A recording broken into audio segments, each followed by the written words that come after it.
Baik, Assalamualaikum warahmatullahi wabarakatuh. Terima kasih kepada Waalaikumsalam warahmatullahi wabarakatuh. Bapak Mentor dari SMP Negeri 1 Wanayasa. Terima kasih sudah bergabung bersama kami dalam rangka seminar ini. Kemudian diinformasikan bahwa untuk yang pertama akan memaparkan yaitu Ibu Lestari Indra Sumantri. Diberikan waktu 10 menit untuk memaparkan dan dilanjutkan oleh penguatan oleh Bapak Mentor. Dan selanjutnya pendalaman oleh Bapak Penguji, Bapak Iwan Kurniawan. Waktu dan tempat kepada Ibu Lestari Indra kami persilahkan. Terima kasih Pak atas kesempatannya. Saya izin untuk share screen Pak. Ya.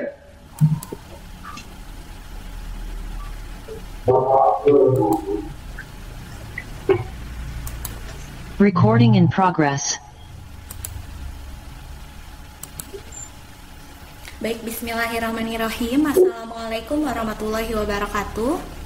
Waalaikumsalam warahmatullahi wabarakatuh. Pertama saya ucapkan terima kasih kepada coach dan juga mentor yang sudah membimbing saya dalam merancang kegiatan aktualisasi, dan saya juga mengucapkan terima kasih kepada Bapak Penguji yang berkenan hadir pada kesempatan kali ini. Pada kesempatan kali ini saya akan memaparkan mengenai rancangan aktualisasi habituasi nilai-nilai dasar ASN di SMP Negeri 1 Wanayasa, Kabupaten Purwakarta. Pertama, saya mohon izin Pak untuk memperkenalkan diri terlebih dahulu. Nama saya Lestari Indra Sumantri dan saya adalah seorang guru bimbingan dan konseling dari SMP Negeri 1 Wanayasa, Kabupaten Purwakarta. Pertama, saya akan menjelaskan terlebih dahulu mengenai latar belakang dari penyusunan rancangan aktualisasi habituasi ini. RAH ini disusun berlandaskan dasar hukum, beberapa dasar hukum. Dasar hukum yang pertama adalah Undang-Undang Nomor 5 Tahun 2014 tentang ASN. Seyogianya RAH yang disusun harus mencerminkan nilai-nilai dasar dari seorang ASN agar nantinya dapat mengaktualisasikan nilai-nilai yang terdapat dalam undang-undang tersebut. Dasar hukum yang kedua adalah karena posisi di sini saya sebagai seorang pendidik, maka dasar hukum yang selanjutnya adalah Undang-Undang Nomor 20 Tahun 2003 tentang Sistem Pendidikan Nasional yang berkesinambungan dengan profesi saya sebagai guru bimbingan dan konseling, juga dikuatkan dengan Permendikbud Nomor 111 Tahun 2014 tentang bimbingan dan konseling pada pendidikan dasar dan menengah. Ini sebagai acuan dalam menyusun RAH ini bahwa harus disesuaikan dengan tujuan dari pendidikan nasional untuk mengembangkan profesi peserta didik dengan peran dan fungsi saya sebagai guru bimbingan dan konseling. Selanjutnya, yang melatar belakangi penyusunan RAH ini didasarkan kepada kondisi remaja saat ini, karena saya adalah seorang guru di SMP dan siswa SMP itu termasuk dalam kategori usia remaja. Remaja sendiri adalah masa peralihan dari masa anak-anak ke masa dewasa yang ditandai dengan adanya beberapa perubahan baik secara fisik maupun psikologis. Nah, dengan terjadinya perubahan ini tentunya pada diri remaja terjadi beberapa adaptasi atau penyesuaian diri mereka, Pak. Sehingga seringkali terjadi permasalahan di usia remaja ini, dan usia remaja ini sering juga disebut sebagai usia bermasalah. Berdasarkan latar belakang tersebut, maka saya menggali beberapa permasalahan yang ada di instansi tempat saya bekerja dan dikembangkan menjadi identifikasi isu. Terdapat 3 isu yang saya temukan di instansi tempat saya bekerja. Yang pertama adalah rendahnya pengetahuan siswa SMP 1 Wanayasa tentang perundungan atau bullying. Sedangkan perundungan atau bullying ini merupakan isu yang sedang hangat juga diperbincangkan, bahkan pemerintah pun mengadakan program anti perundungan juga. Hal ini didasarkan kepada data yang saya temukan melalui kuesioner tentang pengetahuan tentang perundungan yang disebar kepada 343 responden yang merupakan perwakilan dari kelas 7, 8, dan juga 9. Berdasarkan prosentase yang didapatkan, dapat dilihat bahwa sebagian besar siswa itu masih belum mengetahui tentang konsep dasar perundungan itu sendiri. Isu yang kedua yang saya temukan adalah rendahnya pengetahuan siswa SMP Negeri 1 Wanayasa mengenai prospek mata pelajaran bagi perkembangan karirnya di masa depan. Datanya saya ambil dari hasil daftar cek masalah yang dilakukan oleh guru bimbingan dan konseling, dan hasilnya menunjukkan sebanyak 76,5% siswa SMP Satuan Ayasa itu belum tahu tentang prospek karir untuk setiap mata pelajaran. Dan isu yang ketiga yang saya temukan adalah mengenai rendahnya tingkat kepercayaan diri siswa SMP Satuan Ayasa. Data tersebut dibuktikan dengan hasil daftar cek masalah yang dilakukan oleh guru BK. Dilihat hasilnya itu 70,3% siswa SMP Satuan Ayasa itu merasa belum memiliki rasa kepercayaan diri yang tinggi. Inilah Pak isu-isu yang saya temukan di instansi tempat saya bekerja. Lalu dari identifikasi isu tersebut tentu akan ditentukan isu prioritas yang nantinya itu akan dikembangkan menjadi rancangan aktualisasi. Dalam menentukan isu prioritas, saya menggunakan analisis isu dengan menggunakan metode USG, yaitu urgency, seriousness, dan juga growth atau perkembangan jika masalah ini tidak segera diselesaikan. Berdasarkan analisis tersebut, diberikan skor Pak untuk setiap isunya, dan didapatkan bahwa isu prioritas itu adalah mengenai rendahnya pengetahuan siswa SMP Satuan Ayasa mengenai perundungan atau bullying. Mengapa isu ini secara kepentingan, keseriusan, dan juga bahaya jika tidak dapat diselesaikan itu lebih tinggi daripada isu lain? Karena jika kita lihat isu lain mengenai kepercayaan diri dan juga karir, itu hanya berpengaruh untuk diri sendiri Pak, untuk diri siswa itu sendiri. Tetapi jika perundungan tidak segera diselesaikan, ini akan berdampak lebih serius. Ditakutkan bahwa perundungan ini dapat menjadi bibit dari kekerasan-kekerasan lain yang mungkin saja dapat terjadi di lingkungan sekolah dan dilakukan oleh remaja. Berdasarkan analisis tersebut, maka ditentukan isu prioritasnya itu adalah mengenai rendahnya pengetahuan siswa SMP Satuan Ayasa Kabupaten Purwakarta tahun ajaran 2021-2022 tentang perundungan. Selanjutnya, setelah ditetapkan isu prioritas, tentunya ada gagasan untuk memecahkan isu tersebut. Dan ide yang saya gagas untuk memecahkan isu tersebut adalah meningkatkan pengetahuan siswa SMP Negeri Satuan Ayasa Kabupaten Purwakarta tahun ajaran 2021-2022 tentang perundungan dengan layanan informasi, bimbingan, dan konseling melalui media digital yaitu YouTube dan Instagram. Kenapa menggunakan media digital? Karena peran dan fungsi guru BK itu berbeda dengan guru mata pelajaran. Jika guru mata pelajaran itu ada jadwal ke kelas dan ditentukan oleh silabus dalam pembelajarannya, tapi guru BK itu tidak ada jadwal ke kelas. Jadi bagaimana caranya guru BK agar dapat menyampaikan informasinya tetapi dengan menggunakan media yang efektif dan mudah untuk digunakan. Selanjutnya, rancangan kegiatan aktualisasi habituasi yang sudah saya susun itu ada 5 tahapan Pak. Yang pertama ada menyusun RPLBK dengan jenis layanan informasi topik perundungan. Yang kedua adalah membuat media layanan informasi BK. Yang ketiga melaksanakan layanan informasi tersebut. Yang keempat, salah satu ide yang saya gagas untuk melibatkan siswa secara langsung dalam pencegahan anti perundungan ini adalah dengan mengadakan lomba membuat video singkat tentang kampanye anti perundungan. Jadi diharapkan siswa dapat berkontribusi secara nyata dalam pencegahan anti perundungan ini. Dan yang kelima, kegiatannya itu adalah evaluasi. Baik, ini adalah penjabaran dari setiap kegiatan yang sudah saya susun. Untuk menyusun RPLBK sendiri itu diawali dengan membuat rancangan, mengumpulkan bahan-bahan, mencetak RPL, mengkonsultasikan RPL, dan pada akhirnya disetujui RPL-nya oleh kepala sekolah. Selanjutnya membuat media layanan BK itu diawali dengan mengumpulkan referensi, mencari informasi tambahan dari rekan sejawat, lalu menentukan konsep video atau poster yang menarik, lalu membuat atau mengedit video atau poster, dan mengkonsultasikannya kepada selanjutnya. Kegiatan selanjutnya adalah melaksanakan layanan informasi BK. Diawali dengan kegiatan mensosialisasikan pelaksanaan layanan pada wali kelas, siswa maupun disebar melalui media sosial, menyiapkan media, mengupload video atau poster, memastikan video atau poster ditonton atau dilihat oleh sebagian besar siswa dengan membuat refleksi melalui Google Form. Lalu, kegiatan selanjutnya adalah lomba video kampanye anti perundungan. Kegiatannya yang pertama menyusun konsep, menentukan sasaran, meminta arahan kepala sekolah, melibatkan OSIS untuk promosi, mengumumkan pemenang, dan juga memberikan apresiasi pada pemenang lomba. Dan yang terakhir kegiatan itu adalah evaluasi. Tentunya harus dilihat ada atau tidaknya perubahan dari pengetahuan siswa tentang perundungan itu sebelum dan setelah dilaksanakan layanan. Untuk kegiatannya sendiri adalah yang pertama melakukan asesmen akhir dengan menggunakan angket pengetahuan siswa mengenai perundungan yang sama yang disebar dengan asesmen sebelumnya, yaitu melalui Google Form. Yang kedua, mengolah data angket asesmen akhir dan mengidentifikasi, menganalisis hasil kuesioner tersebut. Selanjutnya, rancangan kegiatan aktualisasi dan habituasi ini tentunya dirancang berdasarkan nilai-nilai dasar ASN yang meliputi nilai aneka, yaitu akuntabilitas, nasionalisme, etika publik, komitmen mutu, dan juga anti korupsi. Dan juga tidak terlepas dari keterkaitan dengan mata diklat, yaitu Whole of Government, pelayanan publik, dan juga manajemen ASN. Dan satu lagi, tidak juga terlepas dari kontribusi terhadap visi misi organisasi.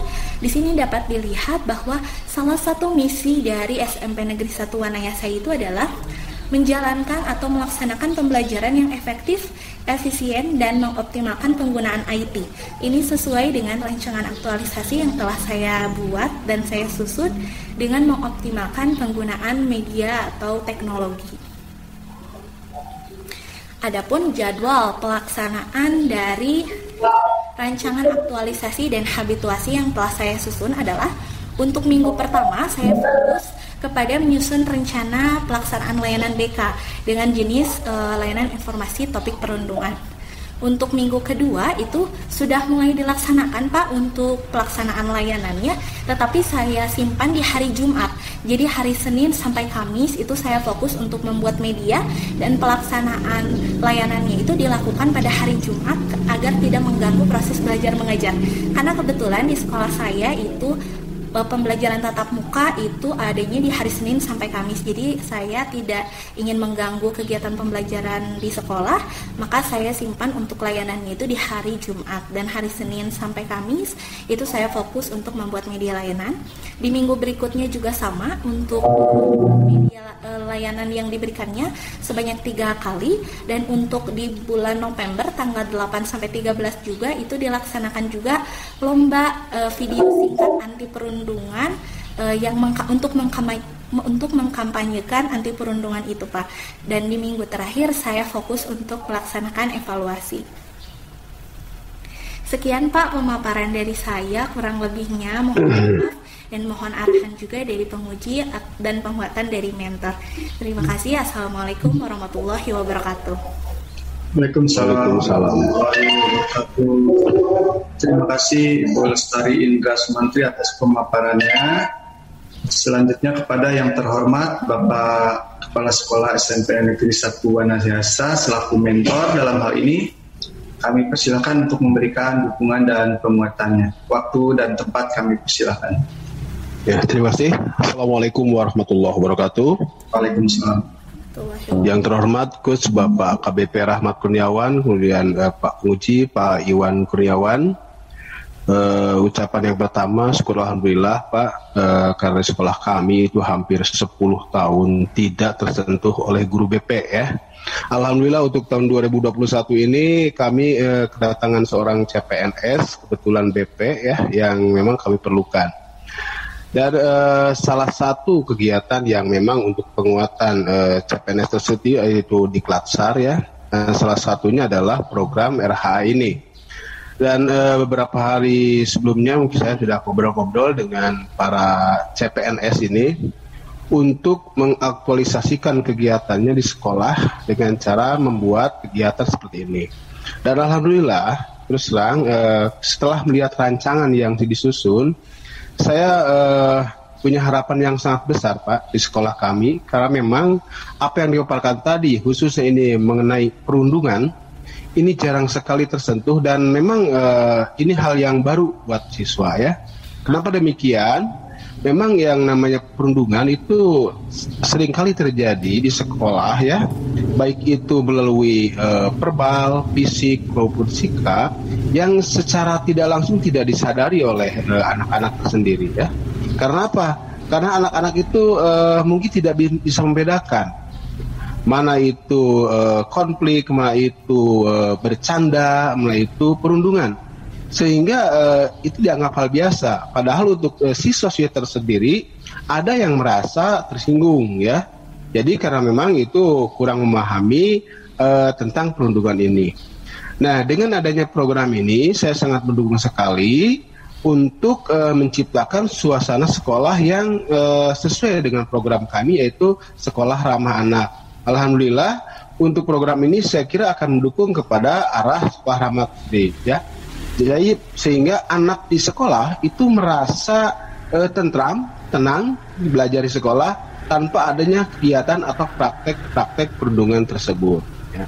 Mungkin hal ini tidak dengan serta-merta langsung ya, tapi melalui proses yang sangat banyak, yang sangat lama, yang sangat panjang. Ya saya dengan melihat program ini sangat mendukung sekali. Mudah-mudahan apa yang dirancang oleh Ibu Lestari ini bisa berjalan dengan baik. Kemudian Bapak yang saya hormati, selama ini mungkin di sekolah itu ya, mengenai apresiasi kepada siswa-siswa itu hanya terjadi pada kala siswa itu punya prestasi di bidang akademik ya, hanya mengukur masalah kognitif saja. Mungkin dengan cara pemahaman tentang perundungan ini, saya menginformasikan dan juga mengharapkan kepada Ibu Lestari itu, cobalah kita buat apresiasi kepada siswa untuk bisa merasa bangga dengan apa yang dilakukannya. Jadi bukan hanya dari kognitif saja. Mungkin karena kita bisa melihat dari anak yang sangat jujur, anak yang sangat ramah, anak yang sangat menghargai temannya, itu kita apresiasi dalam bentuk ya penghargaan. Nah dari sana mungkin anak akan merasa bangga bahwa kita dihargai oleh sekolah itu bukan hanya masalah kognitif saja, tetapi dari sikap pun bisa dihargai. Sehingga dari sana muncul kebanggaan gitu. Dan kemudian saya lihat juga program dari Bu Lestari itu adanya suatu lomba yang menggambarkan bagaimana siswa bisa mengetahui tentang perundungan ini. Dan mudah-mudahan saja hal ini nanti bisa dilaksanakan oleh siswa dan juga ada dampak yang sangat signifikan buat sekolah. Jadi dengan demikian untuk kegiatan ini terus terang 100% saya mendukung dan 100% juga saya memompa kepada Bu Lestari untuk melaksanakan kegiatan ini. Mudah-mudahan semua berjalan dengan lancar dan Allah Subhanahu wa taala memberikan kelancaran serta kemudahan kepada kita semua sehingga hal yang diinginkan oleh Bu Lestari dan sekolah secara institusi dapat terlaksana. Mungkin itu saja Pak penguatan dari saya. Mohon maaf apabila ada kesalahan. Billahi taufiq wal hidayah. Assalamualaikum warahmatullahi wabarakatuh. Waalaikumsalam warahmatullahi wabarakatuh. Terima kasih Bapak Mentor yang telah memberikan penguatannya. Selanjutnya kepada yang terhormat Bapak Penguji, Bapak Iwan Kurniawan, kami persilakan untuk melakukan pendalaman. Baik, terima kasih kepada Bapak Coach selaku moderator, Bapak AKBP Rahmat Kurniawan SE, SHMH MAP. Yang saya hormati Bapak Mentor, yang saya hormati peserta didik Bu Lestari. Ya, tadi saya sudah mendengar ya dan terkait dengan paparan, terkait dengan rancangan yang nantinya akan diaktualisasikan selama kurang lebih 1 bulan ya, dimana di dalam gagasan pemecahan isunya terkait dengan pengetahuan ya tentang perundungan. Nah saya tertarik nih dengan perundungan nih. Perundungan itu apa sih Bu? Perundungan itu adalah suatu proses ini Pak, proses yang dilakukan oleh seorang individu kepada individu yang lain itu, tapi ada di sana itu ada proses merendahkan, ada kegiatan merendahkan lalu melecehkan sehingga orang yang bersangkutan, individu yang bersangkutannya itu merasa tidak enak, merasa tidak nyaman. Berbeda dengan konflik Pak. Jika konflik itu dua pihaknya itu merasa bermasalah atau merasa dirugikan. Tetapi jika perundungan ini yang satunya itu merasa senang untuk melecehkan dan yang satunya sendiri itu merasa dirugikan dan merasa tidak enak gitu Pak, seperti itu. Seperti itu ya, jadi perundungan seperti itu. Nah apabila nantinya ya, kan Ibu memilih terkait dengan penentuan perundungan ya, kalau misalnya memang dampaknya tidak dilaksanakan itu akibatnya apa Bu? Begini Pak, perundungan ini merupakan salah satu isu yang juga dijadikan program oleh pemerintah. Karena bahaya perundungan jika tidak segera diatasi itu akan berdampak pas perundungan ini bisa menjadi bibit dari kekerasan-kekerasan lain. Dan mungkin saja Pak, perundungan ini terjadi tetapi tidak disadari oleh siswa karena tadi belum bisa membedakan antara mana yang termasuk dalam bentuk perundungan dan mana yang termasuk dalam kategori bercanda gitu. Jadi kan kadang siswa menguatkan jika misalkan dia merundung lalu diingatkan, saya cuma bercanda Bu, orang itunya saja yang lebay. Padahal perundungan ini sendiri itu salah satu hal yang sangat berbahaya jika tidak diselesaikan, itu akan berdampak pada traumatis diri individu yang dirundungnya sendiri, begitu Pak. Oke, jadi terkait dengan karakter ya berarti ya, karakter daripada siswa tersebut. Nah, ini terkait dengan perundungan yang nanti akan dilaksanakan 1 bulan. Nah, kira-kira pengetahuan-pengetahuan apa saja yang nanti akan disampaikan oleh peserta didik, Bu?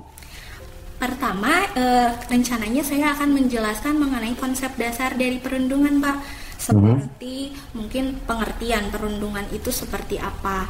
Lalu selanjutnya saya juga akan menjelaskan atau menginformasikan mengenai perbedaan antara mana yang termasuk dalam sikap-sikap yang termasuk dalam perundungan dan mana juga sikap-sikap yang bisa dikatakan bercanda tetapi masih dalam batas wajar, sehingga siswa itu bisa membedakan mana bercanda dan mana yang merundung, seperti itu. Dan yang ketiga mungkin saya akan melibatkan siswa secara langsung Pak terhadap kampanye anti perundungan itu agar siswa terlibat secara aktif, secara langsung dalam mencegah perundungan tersebut. Begitu Pak. Oke. Nah, dari kegiatan tadi 5 kegiatan ya, mana yang kira-kira dapat memecahkan daripada isu yang Ibu ambil? Yang dapat memecahkan isu yang saya ambil tentunya pada kegiatan ketiga dan juga pada kegiatan keempat. Yang membuat video itu ya? Betul, itu Pak. Ya terkait apa yang penjelasan yang sebelumnya ya, itu kan agar pengetahuan siswa terkait dengan perundungan ya, dia dapat lebih mengetahui. Betul. Ya terkait dengan perundungan. Nah, apakah dengan membuat video itu dia akan lebih paham? Pertama Pak, itu untuk video itu hanya untuk penguatan saja, tetapi di kegiatan ketiga ada pelaksanaan layanan informasi BK Pak. Nah, di sana itu saya membuat media video yang nantinya itu akan disebar di YouTube dan juga Instagram. Mengapa saya pilih YouTube dan Instagram? Karena saya meyakini Pak bahwa hampir 100% siswa itu dapat menggunakan YouTube dan juga Instagram, dan ini media yang gampang untuk diakses oleh siswa. Di sana saya meng-share 3 video Pak, yang tadi terkait dengan pertama pengertian perundungan itu, yang kedua saya meng-share juga di minggu kedua itu video tentang perbedaan antara merundung dan juga bercanda, dan di minggu ketiga baru saya melibatkan siswa dalam video kampanye anti perundungan. Jadi untuk meningkatkan pengetahuan siswanya itu ada di kegiatan ketiga, lalu dikuatkan dengan adanya lomba video. Lomba ya. Oke, baik, tadi saya melihat ada melalui daring ya, melalui media sosial dan klasikal nih tadi. Mohon. Iya. Nah, bagaimana caranya Ibu kalau untuk klasikal sendiri? Kalau klasikal di dalam BK itu artinya itu Pak secara menyeluruh. Jadi bukan artinya orang per orang, bukan artinya kelompok, tetapi secara menyeluruh. Jadi kegiatan ini dilaksanakan secara klasikal itu untuk semua siswa Pak. Seperti untuk itu. Semua siswa. Betul Pak. Yang nanti akan ditekankan kepada siswa yang Ibu ajar atau keseluruhan daripada sekolah tersebut? Keseluruhan dari siswa tersebut Pak rencananya, karena kebetulan. Keseluruhan dari semuanya ya? Betul Pak. Nah, kira-kira dari 1 bulan ini terfokus tidak Bu kalau untuk seluruh siswa? Jadi begini Pak, untuk pelaksanaan layanannya sendiri kan saya share ke media sosial ya Pak, di YouTube dan juga Instagram. Nanti kan siswa dapat mengakses Pak. Jadi nanti saya akan meminta dukungan juga dari wali kelas untuk memantau siswa itu benar atau tidak menonton video yang sudah saya share. Nah, itu kan terkait dengan pengetahuan tentang perundungannya ya Pak ya. Yeah. Setelah dilaksanakannya proses layanan bimbingan tersebut, saya juga melakukan refleksi Pak melalui Google Form setelah layanan tersebut, setelah penyampaian video tersebut. Jadi saya juga di dalam refleksi itu akan menanyakan apa saja yang kamu ketahui misalkan tentang perundungan. Jadi nanti siswa mengisi. Jadi dari situ saja sudah dapat terlihat Pak apakah siswa itu memang benar-benar melihat video yang saya berikan, dan itu sih. Itu yang kelima ya, kegiatan evaluasi ya. Betul Pak. Ya, oke. Baik, saya tertarik dengan apa tadi yang nomor 4 itu, bukan nomor 4, nomor 3 ya, terkait dengan video ya, semacam kompetisi ya, atau bagaimana? Betul Pak, itu saya untuk melibatkan siswa secara langsung, saya mengadakan lomba video. Lomba ya, lomba. Itu lomba untuk keseluruhan siswa. Betul. Atau khusus untuk difokuskan untuk kelas berapa gitu, enggak? Itu untuk semua siswa bisa. Semua siswa. Betul. Oke, semua siswa ya, terkait dengan perundungan ya, membuat video ya. Betul. Nah, kira-kira rewardnya ada tidak? Rewardnya ada Pak. Rewardnya sendiri sudah. Rewardnya, bentuknya seperti apa? Bentuknya bisa dalam bentuk hadiah seperti alat tulis atau seperti apa, itu untuk hal-hal yang simple saja Pak, mungkin yang sederhana seperti itu Pak. Nanti untuk lomba video itu akan akan berlanjut setelah Ibu menjadi seorang ASN. Mungkin dapat berlanjut jika program ini kan begini Pak, rencananya program ini setelah saya ajukan kepada Bapak Kepala Sekolah juga tertarik, karena sebelum ini saya itu mengikuti pelatihan tentang perundungan ini Pak. Jadi dari kementerian itu harus ada program yang dilakukan oleh sekolah itu untuk mengatasi perundungan secara langsung di sekolah masing-masing dengan melibatkan peran guru bimbingan dan konseling. Nah, saya juga ingin Pak melaksanakan rancangan aktualisasi ini, tetapi sesuai juga dengan apa yang saya sasar, program yang saya sasar berdasarkan workshop yang saya lakukan dengan Kemendikbud tersebut Pak, dan itu sudah di-ACC oleh Bapak Kepala Sekolah. Jadi untuk aktualisasi ini hanya berfokus dulu pada pengetahuan siswa Pak, tapi mudah-mudahan program ini dapat berkembang nanti setelah saya selesai melaksanakan aktualisasi ini juga dapat dikembangkan secara lebih baik lagi seperti itu. Oke, baik ya. Oke, saya tunggu nanti implementasinya ya. Nah, nanti apakah kegiatan-kegiatan yang dilakukan ya terkait dengan yang tadi ya, video Instagram melalui media, apakah nantinya dapat meningkatkan daripada pengetahuan siswa terkait dengan perundungan. Mungkin itu saja pendalaman dari saya. Saya kembalikan lagi kepada Bapak Coach selaku moderator, dan saya tutup dengan billahi taufiq wal hidayah. Assalamualaikum warahmatullahi wabarakatuh. Waalaikumsalam warahmatullahi wabarakatuh. Terima kasih atas pendalamannya. Selanjutnya kepada Ibu Lestari Indra, pesan-pesan poin-poin yang perlu dilaksanakan pada saat nanti pelaksanaan. Dan yang terakhir kepada yang terhormat Bapak Mentor, hatur nuhun Pak sudah meluangkan waktunya di kesempatan hari ini. Ya, saya paham Bapak sibuk sekali, tapi masih sempat bergabung dengan kami. Demikian, wassalamualaikum warahmatullahi wabarakatuh. Waalaikumsalam warahmatullahi wabarakatuh. Terima kasih Bapak. Sami Manggalif. Ya.